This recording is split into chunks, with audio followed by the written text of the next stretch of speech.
One thing that becomes apparent once a city starts to gentrify is that certain resources and perks are made available only for higher income people. The relatively new establishment of parks, playgrounds, bookstores, trendy clothing stores, grocery stores, and restaurants in historically low income communities comes only with a transition in population demographics. These developments make it blatantly obvious that poor and minority communities are not given the same opportunities and quality of life as wealthier ones. Affordable housing would be near the top of that list? Well, the way to think about it is cities have a incentive economy and they have a demand economy. An incentive economy is where you're trying to create mechanisms to encourage and foster investment because it's really under par. Your investment's underperforming, so you need incentives to bring flow resources into your economy, into your community.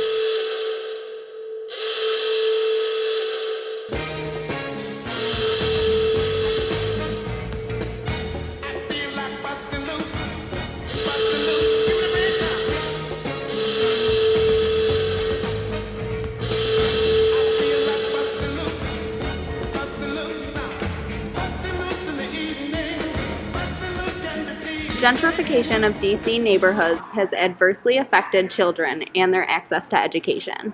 During the 2012-2013 school year, 15 Washington, D.C. public schools were closed, including McFarland Middle School in Petworth. These changes in access to education come as a direct result of changes in population of the neighborhoods. School closures often result in transitions to charter schools, where there are certain qualifications or lottery-based systems that don't guarantee admission.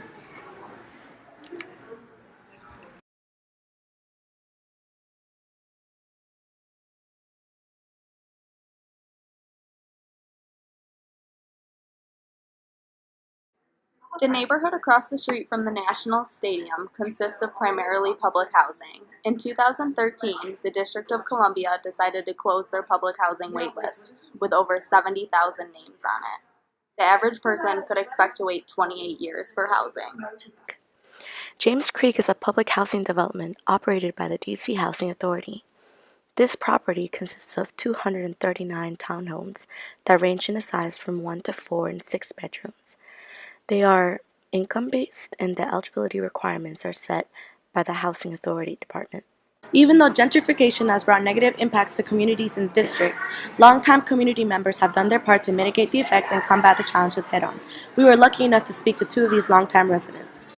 Hi, my name is Talila Rosser. I'm one of the residents in Southwest DC, and also a volunteer of the food bank program that we have down here.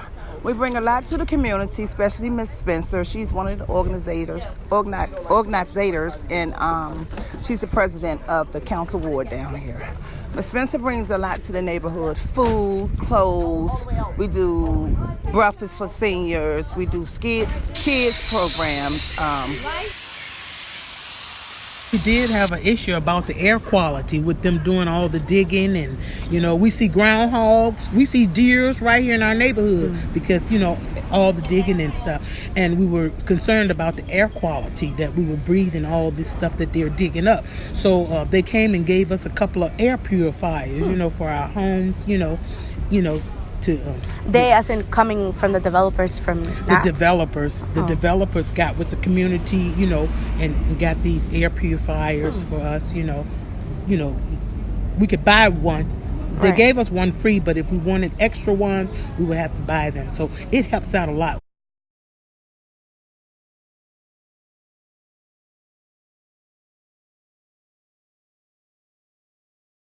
I have been here 10 years. 10 years? Mm-hmm. You like having it this area?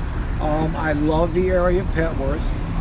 It's a very warm and fuzzy neighborhood. It's made up of a lot of lovely people. Do you live around here too?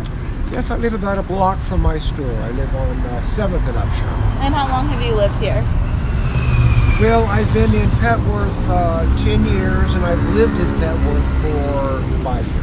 Okay. Do you mind telling us some of the things you like most? I mean, you said it was fuzzy community feel. Well, I think what I like most about Petworth is the community feel. There are a lot of people who've been living here for 50, 60 years. And there's a lot of new families that are just starting their lives in the neighborhood, and it's a fine mix of people. They get along very well. Different cultures, different ethnicities, different ages. It's a very nice blend. That's good. Is there anything you don't like about the area? Well, this particular block of Upshur has become pretty commercial, and most of the businesses that have come into this neighborhood are restaurants, which is nice, but they bring with it much higher rents. So it's very difficult for a small business to compete with the rents and the overheads that property owners are charging small businesses. So it's very, very tough for an independent store to make it. We talked with a woman running a food stand outside of a really commercial area in Columbia Heights that was lined with trendy stores and restaurants. She's been working there since '97 and living in the area even longer. She told us that all those stores and restaurants used to be locally owned small businesses like laundromats and dollar stores.